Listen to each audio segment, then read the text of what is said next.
Good morning, good afternoon, good evening, wherever you are joining us from. My name is Abhijit Bhaduri. I work in the area of talent management. And today I'm going to bring to you a person with whom I share something in common. Well, maybe more than one thing. One is the love of reading, second is the love of writing, and third is both of us worked at PepsiCo. Today, my guest is none other than the former CEO of PepsiCo, Shiv Shivakumar, somebody whose writings I've admired. Not only that, you have to listen to his presentations. Of course, you know what is incredible? He puts all his presentations out there for everybody to see. So, you know, if you've missed the content, then you can certainly read the presentation slides. So, with that said, it's my delight to welcome you to the podcast. Thank you so much for being here, Shiv. Thank you, Abhijit. It's an absolute delight and honor to be on your podcast. I know you're one of the most respected voices in the area of talent, in the area of learning, and in the area of human capital. So it's my pleasure. Thank you so much for saying that. Shiv, I'm going to start with the common factor that I mentioned that, you know, both of us were at PepsiCo and we've both had some opportunity to work with Indra Nui. What was it like to have Indra Nui as somebody you worked with? Yeah, so Indra, I would say, is a unique combination of being tough but empathetic. I think she's very tough on the commitments you make to her or to the organization, but she's very empathetic and supportive when you need it. So she's a very unique combination of that. That's one. The second thing I always admired about Indra, and the very few leaders who are like that in the world of all my bosses, if I sent her any material, she would read it. She would read it and she'd have a comment. She'd say, I agree with you here. I do not agree with you here. Maybe this is the point we need to discuss. And now we are more friends than boss subordinate. So whenever we meet, we discuss everything under the sun, from cricket to politics to trade to whatever it is under the sun. I always think that she's been one of the most humane CEOs that I've had the chance to, see at close quarters. So, with that said, I'm going to shift the conversation to something that you've written recently, which has really been very, very interesting for me. I'm referring to your new book, The CEO Mindset, and Yes. what prompted you to write that? So, what prompted me to write itself? Publishers have been knocking on my office door for many years. And for many years, I just didn't pick up the gauntlet. I think 15 years ago, a publisher came and spoke to me. My current editor, Radhika Marwa, she landed up in my office, I think 2015 or so. And she said, Shiv, I'm not taking no for an answer. You have to write. I said, okay. So I agreed that I will write. And my first book, I think I published it in 19 or whatever. The trouble with writing, Abhijit, is most of us write from what we think we know. But what's extremely important is you must ask yourself, what does the reader want? It's not about what you know. So I agonized over a number of topics. So the first set of topics I thought about were, how do multinationals work? How do emerging markets work? I'm glad I didn't write about them because they wouldn't have sold 5 copies. So then my wife spurred me and said, you do a number of speeches, you go to a number of these schools. What do people talk to you about? I said, they talk to me about their dilemma. She said, why don't you write about that? So then I reached out to Ram Charan, my guru, and he said, hey, Shiv, there's no book in that genre. I think that's a good topic. Then I told Indra, and she also said, hey, that's a good topic. Nobody's discussed it. That's how I wrote the first book, The 10 Career Dilemmas. But before I did that, I actually got a digital check with 100, 200 business readers online to say, hey, the title of the book is The Right Choice, Resolving 10 Career Dilemmas. What do you guys think? The author's name was not given. They said, hey, this is a nice title. He should discuss this, he should discuss that, etc. It was a bestseller. The same philosophy I applied to The Art of Management, which was about managing yourself, managing your team, and managing your business. And after that, that was 22. I've taken 3 years to write the next book. I started about 18 months ago. And when we are looking at this, we said, from my experiences in business schools, my experiences talking to young people, everybody wants to be a CEO. It's the most aspirational job. In every business school, when I ask them, who wants to be a CEO? 90% of the hands go up. So I said, hey, 90% of the hands go up in a business school, but current data says only 5 to 7% of a batch makes it to the CEO role. I said there's a clear disconnect between aspiration and reality. And why does that happen? And why do people fall off on the journey? And why do people make it on the journey? So that was the genesis of the idea. And that's why I wrote this. By the way, I've really loved your book for a couple of different reasons. One is, you've created little frameworks without calling them frameworks. Like, for example, you've talked about, Charlie, which is there, and Charlie stands. So I'm just trying to recall. It was communication, holistic thinking, uh, uh, Absolute absolute standards, standards. Yes, that's right. And then you have reframing, reframing, which was, I thought, my favorite in all of what you said, legacy thinking, and then investment it in was people, investing in people, which was another big one, ethical and execution. of course ethical execution. So I loved it. So I should remember it even more fluently. But I loved it. I'm going to sort of switch to not all of them, but I want to talk about some of the things which really intrigued me. I think reframing is one of the big superpowers we have. In the role of a CEO, where do you see reframing as something you have used and something that you inspired the others with? Yeah, so very simple. For example, when I started my CEOship at Nokia, okay, uh, the penetration of mobile phones was under 10%. So we had to reframe the issue and say, how big can this be? And I remember me and Manoj Kohli standing before the media and saying that we want to connect the current 90 to the 900 who are not connected. And everybody in that room, all the media said, you guys are daydreaming. But it happened in our times in a decade. So today, India has more than a billion connections. Okay, so we reframe the issue saying this is about people. Okay, and every country which has had poor physical infrastructure is actually ripe for digital infrastructure. So that's how we reframe the issue to say it's not about physicality, it's not about having a current phone, it's about doing this. And we expressed it from Nokia as a phone is a personality statement, it's a productivity tool, it's a collaborative tool. So we reframed the way the phone was presented to people. Okay, so that's one example. Now, if you look at PepsiCo, when I joined, for 23 years, we'd not been profitable.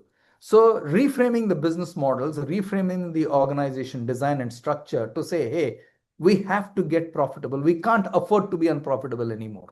Okay. I think those checks which were being signed by New York were not going to come in the future.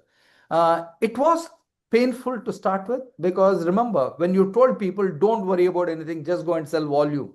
Okay. And you're fine and you're bleeding because everybody is coming to you with proposals which are bleeding. To get a discipline of financial rigor was very important. Next, reframing competition. One of the first things I did was I called up Venkatesh Kinney in Coke and said, hey, Kinney, I will not badmouth you in print or press ever. I'm giving you my word. He said, I give you my word too, Shiv. I said, we'll fight in the consumer's mind. We don't need to fight against each other in the media. So after that, in a sense, we completely killed the Coke wars, the Coke versus Pepsi war and the slanging matches. We just stopped it. When Kinney left, you'll be amazed. He called me a week before he left and he said, Shiv, I'm quitting. You're one of the first people I'm telling because you're more a friend than a competitor. Then KK landed up in Coke. Again, I reached out to KK. We had a good equation. So much so that when we established the new PepsiCo office, I invited KK to come to the office. He came to the office, he saw everything, and even people were shocked. So my philosophy is you can reframe competition in a way where you collaborate for the key things. For example, GST, we had to collaborate. Me, KK, Venkatesh Kinney, all the bottlers, we went to Arun Jaitley to collaborate. At the same time, we competed in the minds of the consumer. So that's an example of simple reframing. Yeah. When you look at investing in people in a world like AI today, you have so many things where people are, getting laid off and all of that. How do you think organizations should strategize about upskilling? Yeah, see, the trouble with AI right now is we have more consumer use of AI than business use of AI. Now, the reason is simple. The data sets which are needed for the business use are not completely robust, number one. And two, they're not talking to each other. So a lot of consumers are doing graphic stuff, this stuff, that stuff, etc. And they're generating a lot of reports, which is simple. Like you take a balance sheet, ask it to do it for you. You're on a Zoom call, you ask it to record and transcribe for you, etc. So AI will take away what I call the intensely physical part of a job. Okay. But what happens with AI is you're going to have multiple reports. Assume tomorrow you're the CEO of an organization, Abhijit. Suppose you asked your person, I need a report on this competitor or that. Okay. In the past, he would have told you, you know what, I have only two people in the department. It'll take me 1 week or 2 weeks to get it. Now, the moment you make the request, you will have a report on your desk in the next 30 minutes. Now, the pressure on CEOs is they have too much material. Now, what do you do with so much material? Because all that material is not going to help you decide. It's giving you more and more synthesis. But the art of decision making still is with management, still is with a leader. So I personally believe that AI will take out a number of middle management jobs, a number of them. Anything which has human connection and emotional bonding, those jobs will stay. Okay. Imagine somebody asked me this question recently. Uh, can you imagine an organization, Shiv, where there's no CEO? I said never, not possible. Because if I go to work for a company, I want to know the name and face of the person I work with. Okay. So that's very important. Now, AI is not new, Abhijit. AI has been in the aircraft industry for about 45 years. Fly by design, fly by wire, sorry, etc. Now, even there, you need two pilots because the pilot takes the intuitive call to say, do I fly through this cloud or not, or I take this thing, irrespective of being on autopilot. So the Economist had a fantastic joke on this, which said, in a future world, there'll be two people in the cockpit, one a pilot and one a dog. The pilot to give the confidence to the 200 people behind that there's a human being at the controls. Otherwise, people won't fly. And the dog to ensure that the pilot doesn't touch anything. Okay, so that whatever AI you have, you cannot take away the human emotion and the intuition and the need to bond on it. When you think about the CHRO's role today, what is it that is going to be different about what the CEO expects the CHRO to do in a world of the AI economy? Yeah. So one thing is, once you are entering the AI economy, the big trigger is technology. You have to be tech ready for the future. You cannot be operating on physical systems and physical processes. So if you look at the top 10 processes in an organization today, less than two are digitized. S&OP, which is the spine of any good company, is not digitized. So one of the things I think the HR person has to do is to get capability to the table in the organization and to get the processes up and running in order to ensure that the organization is competitive for the future. If you live in a physical world, then I think the HR person is not doing his bit. And in an AI world, a very important role the HR person has to play is, if I look at the old cockpit of a aircraft, it had pilot, co-pilot, and a navigator. The navigator told the pilot and co-pilot what direction to fly and what to do. That is true north and values. HR has to protect the values of the organization, what is stated, when there is so much turmoil, so much change, etc. They have to be the conscience keepers to say, hey, this is not in line with our values. What we are asking of people to do is wrong. So that's a very important role as we get more and more tech savvy. In a world where layoffs happen because the business models have to shift, and for all kinds of reasons, there are multiple reasons why that happens. In such a scenario, is it possible for the CEO to be trusted by the employees? Because No, short so answer. how do you deal with it? Yeah. In fact, one of the things I said this morning in another discussion is that somebody asked me, what's the one quality you believe CEOs must have more of today? And I said, intellectual honesty. I think if you do not have intellectual honesty, see, you can stand up in front of a town hall and say, hey, you know what? We have 500 people today. But if the business does not grow and technology comes in, it's unlikely we'll need 500. Okay, we'll need 400. And we'll have to go out to 400 if we want to save the company. Without that, we will not get far. That intellectual honesty is lacking in at least half the CEOs today. And hence, that leads to a lack of trust. Suddenly, for example, suppose you're my CEO, you're telling me, Shiv, fabulous job, great job, etc. And 3 months later, you're telling me, look, here's your pink slip. Now, what's the value of all the good things you've said about me in town halls and the good increment letters I've got, etc.? So I think there'll be a demand from employees to have much more cleaner, straighter, honest appraisals so that they're not surprised. And I think more and more in a future world, employees will ask the CEO, is my job safe for the next 1 or 2 years? They will ask that question. If they don't ask that question, I'll be surprised. Equally, the CEO or the leader has to address that to say, you're fine, nothing will affect you, go and do your best. So you have to call it out much, much stronger than what we've done in the past as CEOs. And one of the questions which naturally follows from there is, do you think in future there is going to be a unionization of the white collar workforce? Because white collar jobs have been by and large secure. When job security goes away in blue collar jobs, it led to a lot of unionization to protect their rights and to protect the people in some shape or Yeah. form.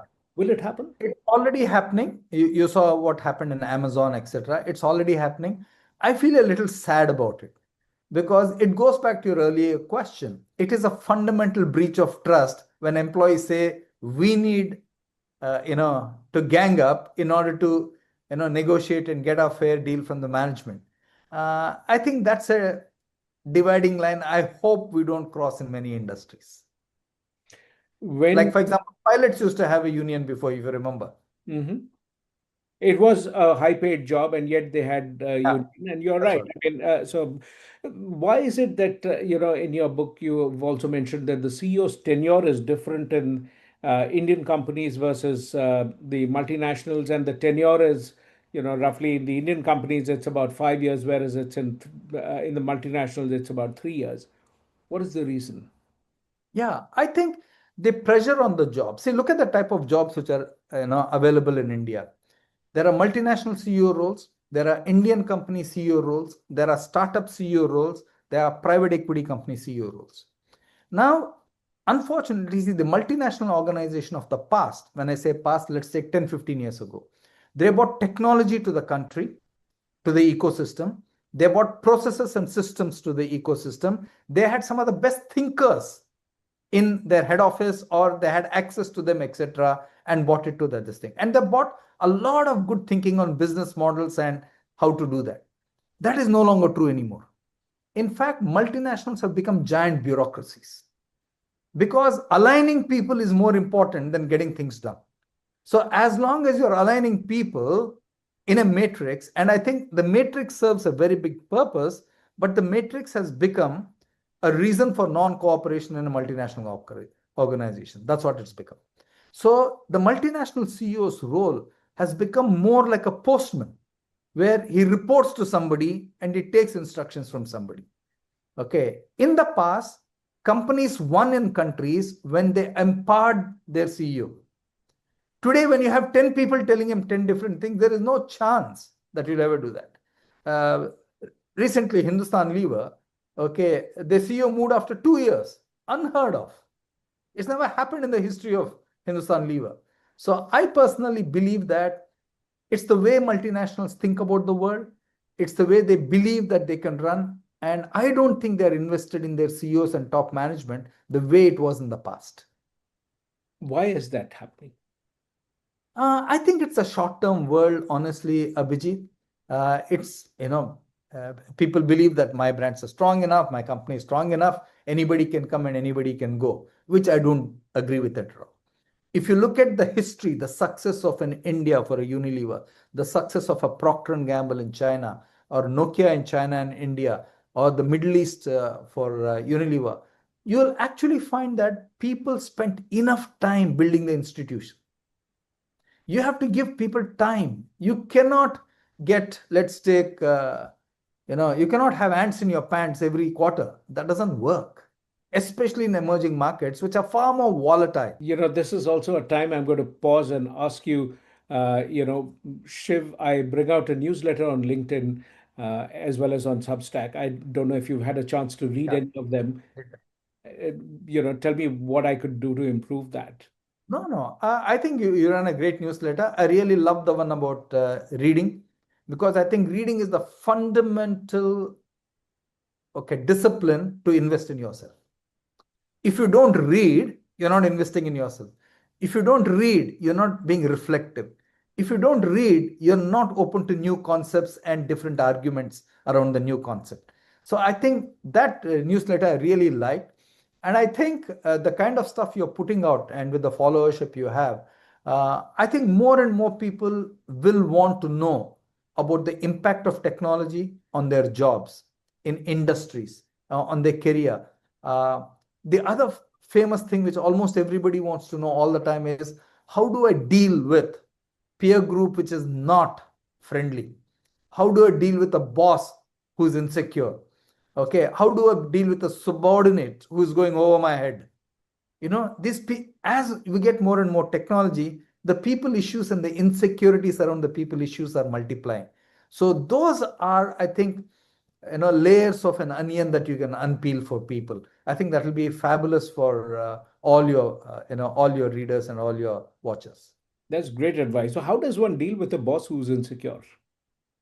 So I've worked with many insecure bosses. The first thing you do about an insecure boss is, remember, you cannot make him secure. You have to understand why is he insecure. If you being good is making him insecure, you cannot become bad. Okay, you cannot become a sycophant. Okay, so one simple way I've dealt with insecure bosses is to keep them informed 24/7. If I'm doing something, I write it out, send it to him, so that he or she does not find fault with you. That's a very important thing, because whether the person reads it or not is his problem, not your problem. Okay. Next, an insecure boss invariably will try and pepper you with notes and messages saying, I want this, I want that, almost by the hour.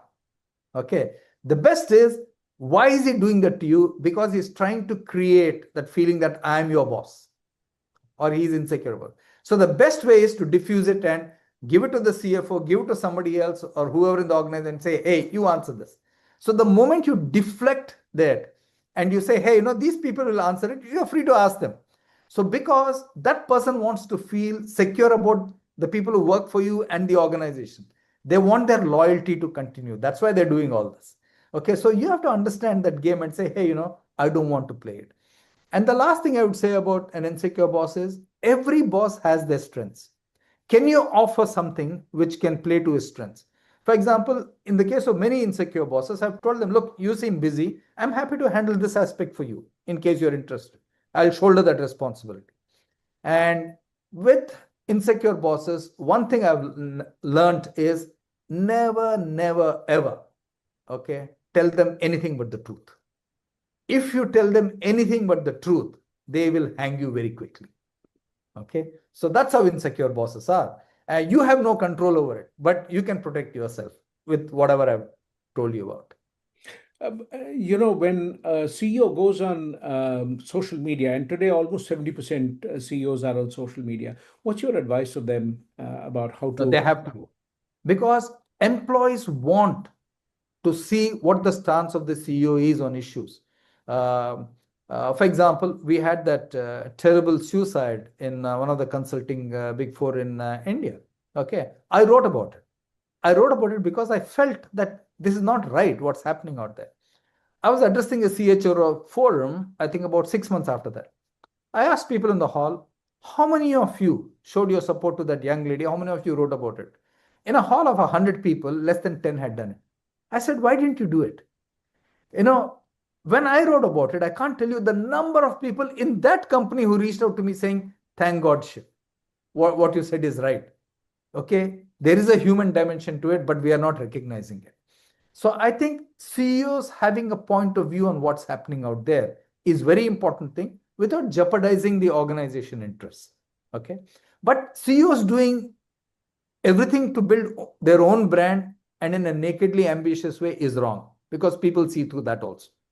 Okay, for example, even in the pre-social media era, one or two CEOs and companies I work, they were very active on page 3 with their wife and this and that anniversary and all that.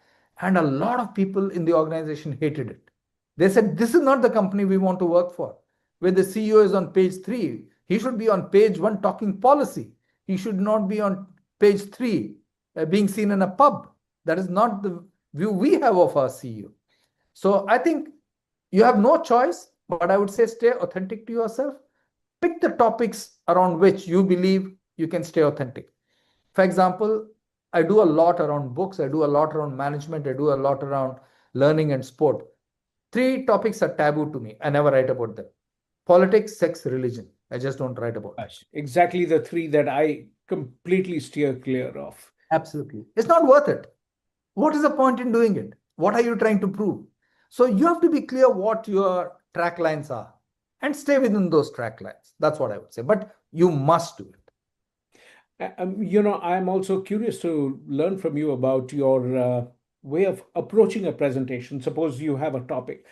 What happens on day one and leading up to the final presentation? How do you go about doing it? I love the way you do your presentations. I'm a big fan of that. Teach Okay. me about So how you do it. I never take a speaking engagement anywhere, or in organization you have to do it because or whatever. I never take a speaking engagement if I do not have 2 to 3 weeks notice. I never take it. I tell them, sorry, I can't do it. Okay. Once you get it, what I typically tend to ask is I try to get to know who my consumer is. So I ask them great details. Suppose a company, I was in Colgate yesterday. So I would ask the HR person to clearly say who's going to be in the hall, who's going to be online, what's the ratio of men to women, how many MBA people are there, what is their past knowledge, what has your company done in the last 1 year, is the mood positive, is the mood challenging, what are the three top messages you want me to deliver.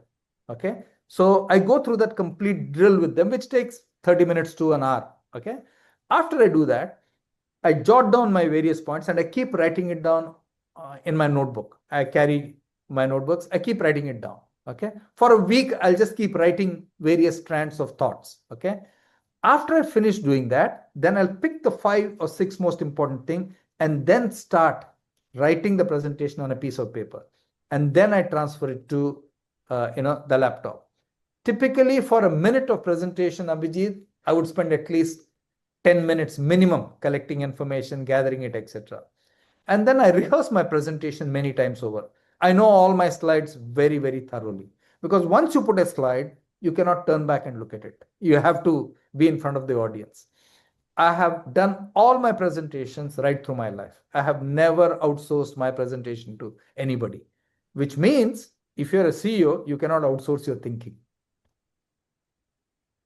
One of the other things that I have always liked about you is the way that I've seen you come with a point of conviction. In the CEO's mindset, also the book that comes through very clearly. I may agree with you or I may disagree with you as a reader, but very clearly, a book is meant to put across a point of view. It's not about always saying, on the other hand, this could be right, but it could also be wrong, and this could also be right. So I like that. Aren't you afraid that you're going to lose readership on that? Or is that Yeah, not at all. Again, it goes back to being authentic. Anybody who's worked with me and everybody who's dealt with me will tell you, you can expect the truth and the honest truth from Shiv the way he sees. Okay. Then many times, if there's something wrong which I've done, I'll be the first guy to say, look, that was wrong. What I surmised or what I think, now this is the corrected version. And I can say over my career as a CEO for over 20 years, 9 times out of 10, I think I've been right. Okay. So that requires a lot of preparation, Abhijit. It requires you to look at all the different directions and say, what is this? And again, as you rightly said, nobody likes somebody who waffles. Okay. When you take a stance and you say, hey, this is my point of view, then you're letting them decide whether they want to agree with you or disagree with you. If they disagree with you, they can challenge you. If they agree with you, they can move forward. But don't say, this is like this, that is like that. It doesn't work like that. Nobody wants a waffler as a boss. I'm going to move to another important aspect, which, I've heard a lot about you, which you do very well, which is about when you review, a team's work. Let's say you are reviewing the finance function or the HR function or the supply chain or anything. when you're doing a review with the team, what is your approach? What are some of the things, and how does it change when you're reviewing with, let's say, one of your DRs only? Yeah. The director's there, so the supply chain head is there, versus the whole team is there. How do you? Yeah. What's the So difference? the thing I always look for when in any review, Abhijit, at any level, okay, DR reviews is one-on-one, so you can sit across a table and shoot the breeze for a while. In a public review, okay, the first thing I always look for is this person doing everything on issues in his or her control? That's all, nothing else. If that person is doing that, no worries. If the person doesn't do that and is blaming everybody else in the system or external factors, then we have a serious problem. Then, as a CEO, it is my job to tell the truth to that person, to say, hey, you're off track. This is not on. Okay, we need to come back. Now, what did you do about it? When did you get to know it? Okay, who could have helped you? Why didn't you ask their help? Okay, you need to create the self awareness in that person to say externalization is not good. And trust me, that's a very important signal for the team to pick also. When people believe that the CEO can be sold any story, then they'll give you lots of stories and performance dips, because then everybody is living from meeting to meeting. Okay, so you have to nail the accountability on what do you control uniquely and why didn't that happen. Last question. In your statement in your book, there's a very interesting statement, which is that the role of the CEO is also to coach, but not everyone is coachable. Tell me more. Yeah.